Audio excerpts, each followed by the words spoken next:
Students, آج ہم بات کرنے جا رہے ہیں فورتھ سیمسٹر کا جو میل اردو کا سلیبس ہے۔ میں آپ کو آج سلیبس بتا رہا ہوں سلیبس کیا ہے، اور کل سے لیکچر شروع انشاءاللہ کرنے جا رہے ہیں۔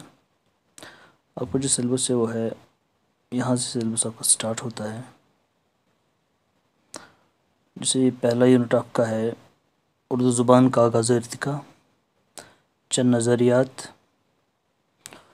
جموں کشمیر میں اردو کا آغاز و ارتقاء۔ دوسرا یونٹ جو آپ کا ہے وہ داستان، یعنی یہ چند نثری اصناف ہیں جن کا تعارف ہمیں پیش کرنا ہے، یعنی مختصر نوٹ لکھنا ہے۔ داستان ہے، ناول ہے، افسانہ ہے، ڈرامہ، انشائیہ۔ اس کے بعد جو ہمارا تیسرا یونٹ ہے اس میں اردو کی چند اہم شعری اصناف کا تعارف، جیسے غزل ہے، نظم ہے، مرثیہ ہے، مثنوی ہے، قصیدہ ہے۔ چوتھا جو ہمارا یونٹ ہے وہ ہے اردو کے دو اہم دبستان، یعنی دبستان دلی اور دبستان لکھنؤ۔ یہ آپ کا میل کا سلیبس ہے۔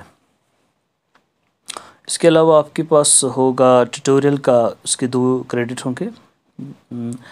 وہ اس 2 کریڈٹ میں آپ کو، یعنی آپ کا جو اسائنمنٹ وغیرہ ہوگا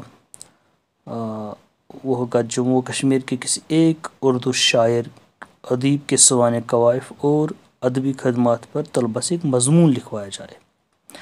دوسرا ہے آپ کا کسی دیے گئے سماجی موضوع پر ایک افسانہ، انشائیہ، ڈرامہ ترتیب دے۔ یہ آپ کا پریکٹیکل ورک اصل میں ہوتا ہے۔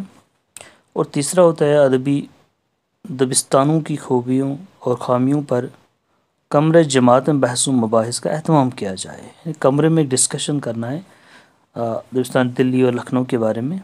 تو یہ آپ کا سلیبس رہے گا آپ کے 4th سیمسٹر میں۔